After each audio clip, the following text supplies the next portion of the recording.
tunawafundisha wakulima juu ya kuongeza thamani kwenye mazao ya nafaka kama mnavyoona, huu ni unga wa lishe kutoka kikundi cha Uelewe, lakini pia tunawafundisha namna ya kuibua miradi mbalimbali kwa ajili ya kuongezea kipato, wanafundishwa kutengeneza sabuni, lakini pia na katiko.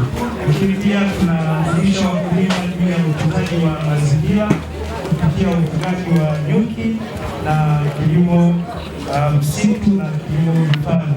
Kwa hiyo karibu sana kwenye banda hili la Lando, tutakutana na wakulima mbalimbali na wengine wataeleza kwenye shughuli wanazofanya. Kwa jina naitwa Sara Mgaya kutoka kikundi cha Ukidi Uelewe.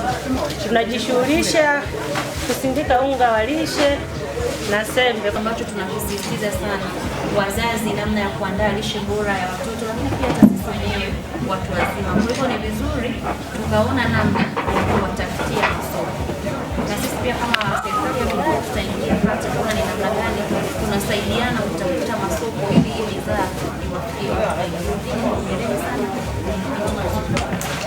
Donald Kipute, jasiriamali kutokea mkoa wa Njombe, wilaya ya King'ombe, kata ya Fuka, kijiji cha Teni. Ni mbunifu wa utengenezaji wa mbolea za asili zinazotengenezewa kupitia vyakula vya protini na wanga na vitamini A. Manake hii mbolea inatoka kwa vyakula ambavyo tunatumia mara nyingi tu kwa matumizi ya kila siku majumbani mwetu. Hivyo ni mbolea ambayo isiyokuwa na sumu yoyote, na sifa ya mbolea hii nitrojeni tumefanikiwa kuipata kichomo mwandani ni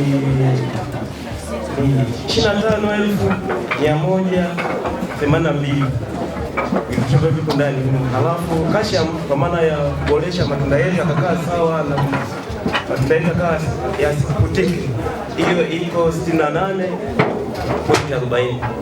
Kwa hiyo kwa upande wa matumizi ya mimea yetu inakaa vizuri kabisa.